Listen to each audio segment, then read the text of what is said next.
think that today, more than all days, I'm feeling a little bit low, in the sense that, I'll never be perfect, and I've realized that I'll never be perfect. And it's something that everybody always kind of tells you, like, perfection isn't possible. Don't expect to be perfect. But also, they say practice makes perfect. So, where do I stand in that, right? And I'm sure I'm not the only person to have ever thought of that idea. How perfect can somebody be? If you really think about it, nobody has ever been perfect, and nobody ever will be perfect. Perfection is an idea that we have thought of, and we don't really have a definition for it. It is the top echelon of what somebody strives to be or what somebody strives to do, right? That is perfection. Or something similar to that, I guess. No one really tells you how to get there. I'll never be a perfect content creator. And you'll never be perfect at your job. We're human, we're gonna make mistakes. But I think social media is at a place where it has to be perfect or else you can't post it. How does that affect us as consumers? And I guess, that's what all my topics have been about in the last video and this video. How does this affect you and your brain? But that's some of the most interesting stuff to talk about. I really enjoy talking about how media affects people and how content can make or break somebody's whole day or their whole life. Oh, this is what this is cool looking, right? But I think that people that are chronically online, obviously there has to be some detachment from reality there, right? There has to be something that's a barrier between what's real and what isn't. But for the people that are chronically online, and I'm not talking about Discord mods, I'm talking about people that are always posting themselves on Instagram or always posting their Snapchats and their stories and all of that. I think that, the people that are like that and they're always online and they're always consuming media, something's going on there in our brains, and I'm not smart enough to know what it means yet. But people shouldn't think about being perfect this often, and they shouldn't strive to be perfect this frequently. I don't know really what I'm trying to say even, but people can be close to perfect, I guess. You have those people that are, so attractive. It's like, oh, your looks are perfect. You look perfect. But what does that mean for somebody who doesn't look like them?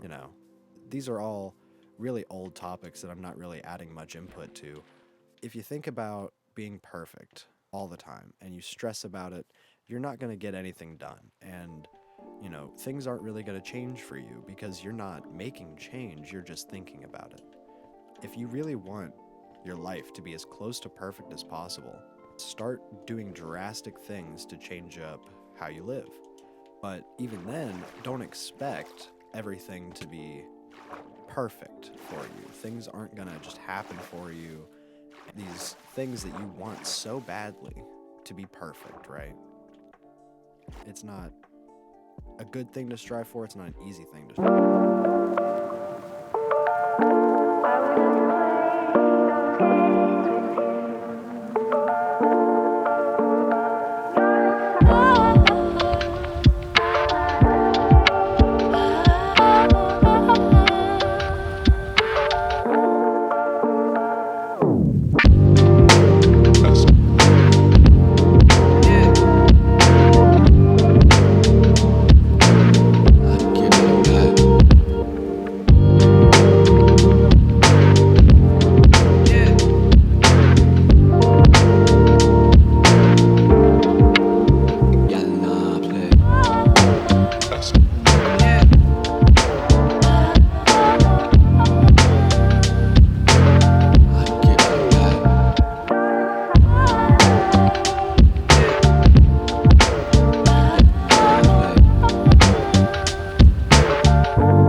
be finite in a creative space. And things can't be finite whenever people's own lives and unique experiences are being incorporated. The idea that I need my video to be perfect and I need it to completely come together in a way that, would please the YouTube algorithm, but also please me creatively, and it would also please my audience. Then I started thinking, like, honestly, what audience? I'm so small on YouTube right now that it's actually not even funny how little views my videos get. Why am I stressing about making this banger of a video whenever I just need to get out there? And I don't focus on big projects. I try not to focus on big multi-year long setups and crazy shit like that. Like, that's just not really the type of content that I want to make. And for the longest time, I thought that meant I was lazy. I thought, oh, you don't want to make these big, ambitious events. You just want to sit and talk and play Minecraft. Well, that doesn't mean I'm lazy. This is an entire genre of content that people have been longing for a long time. And while these videos that I'm making are not perfect, I'm in editing, I'm noticing a whole bunch of vocal mistakes, or like, oh, why did I say it like that, or blah blah blah blah blah. But I'm not trying to make a perfect video. I'm trying to make the video that satisfies me creatively and that helps me get a point across. I've talked about having so many thoughts just kind of stuck up in my head, and I never knew the best way to expel them. I tried writing music. I tried making, kind of documentary-esque style videos, more editing. I think that my strive for making the best video ever, the one that's gonna get me out the mud, right? That is not really the best way to go about content creation, because you're not gonna have a perfect video. Statistically, you might have a 1 out of 10, you might have a 2 out of 10, right? And then you might also get 10 out of 10s. But those videos are still good if they hit a 10 out of 10. I was watching this podcast, this Colin and Samir with Matt Pat, and he was talking about the 1 versus the 10 out of 10. And it made me think, like, some of the videos that he was talking about that were performing not so good are some of my favorite videos on the Game Theorist channel, right? And just because they were 10 out of 10s, or, closer to that number, doesn't mean that, these are bad videos. It doesn't mean that series is a bad series. It's just that video didn't perform as well. So you do some experimentation. If it's really a bad idea and people are not engaging with it, period, then yeah, maybe you should change up a little bit. Maybe change the editing a little bit. If you try it again, do the experimenting, and you try it again, and then that video pops off, well, maybe you found it. And there's so many maybes with content creation, and there's so many like what ifs and hows and all of that. It's a big subjective minefield. What people watch changes every second. You've got people literally scrolling, changing up their types of content every second, every 5 seconds or whatever. So in this time, content is so, I don't know, I guess it's so subjective. It's so subjective on what people actually like to watch and what they don't. So striving for a perfect video is impossible because nobody knows what that would be. I've heard recently that the movie Dune 2 is, the best movie ever. I've heard from critics that it is a 10 out of 10 across the board. It is the best movie ever written in the history of movies, or ever made in the history of movies, from everything from the writing to the editing to the sound design, even down to the costume design, I've heard.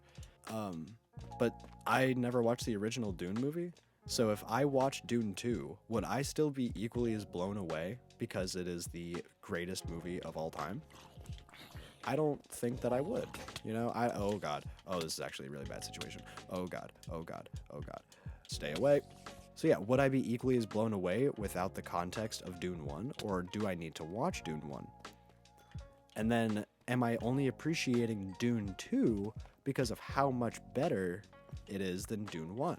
And I started thinking about these things. Well, how does that apply to YouTube? Like the greatest video ever made, if I were to ask somebody, they would probably say a Mr. Beast video of some sort. Um, Unless they're like going for the funny route, and in which case they're, gonna reference a Vine or a new TikTok or something like that. But I think that some people would answer Mr. Beast style videos, being close to perfect videos across the board. But I only really watch a Mr. Beast video once, and I'm like, oh, that's cool, and then I move on with my day. I genuinely forget what happened in the video. And this the newest one with the fucking train, I was getting told about this on Harry's stream last night. This guy, I think, won like $100 grand in a new Lamborghini. It's like, ooh, how many times has this been done before? That's not really my style of content that I like to enjoy, or that I enjoy to watch. And I need to actually get the hell out of here before I die. Where's my food at? There it is. That's a furnace. So, in my eyes, the most perfect video on the internet is, honestly, I don't have an answer for it. But it's definitely not a Mr. Beast video or any kind of Mr. Beast style video. I don't know what it is. I just do not appreciate that style of editing. While I'll watch a Mr. Beast video, and I'm not saying that I don't like Mr. Beast because he's killing the attention spans of the youth, so I choose to not watch Mr. Beast. I will watch Mr. Beast till the day he stops uploading. But it's not like I'm going to say that he's the greatest creator on YouTube. He's the smartest, but his content doesn't appeal to me in the same sense that it would appeal to like a 10-year-old. Because that's really Mr. Beast's demographic, the youth, younger viewers, and all of that. Which is why he stopped swearing, but it's also for a monetization thing. But there's a whole bunch of different reasons as to why Mr. Beast does what Mr. Beast does. Because he's really smart.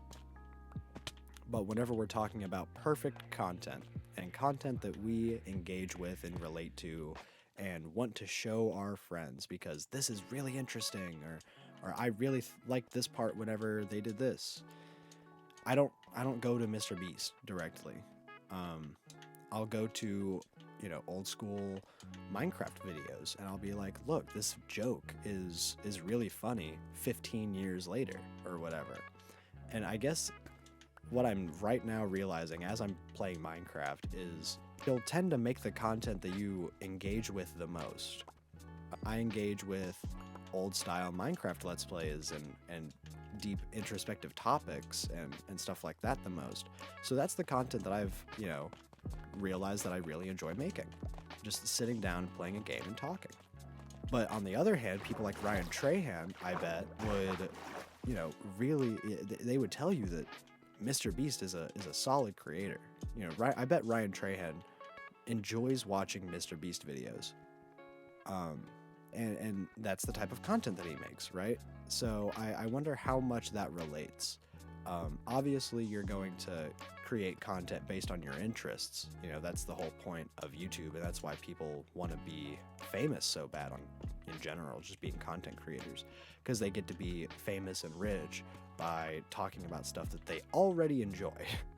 Sometimes I see that creators are just following bandwagons. Like, I don't even know the dude's name, but he, Jack Doherty, that's what it is. Jack Doherty?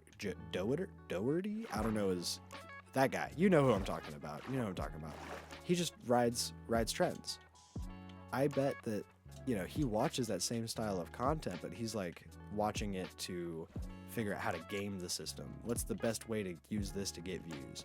I'm not trying to boost up or put down creators that I like or dislike, because honestly, I've never watched a Ryan Trahan video, like, by itself. I've watched Joe Bart reactions to Ryan Trahan videos, but I've never sat down and watched a video from him. I'm not subscribed, I've never liked, commented, or anything on my personal account. And that's not because I dislike him. I'll say great things about that guy. He's really smart, and he's grown really, really quickly on YouTube over the past couple years. But I think people like Jack Doherty don't have a sense of authenticity. And I've made like 2 shorts about this, and my whole video yesterday was pretty much about this same topic of being authentic on YouTube now. But, perfection isn't authentic. You can't try and be the greatest and still keep that sense of realism in your content and in yourself.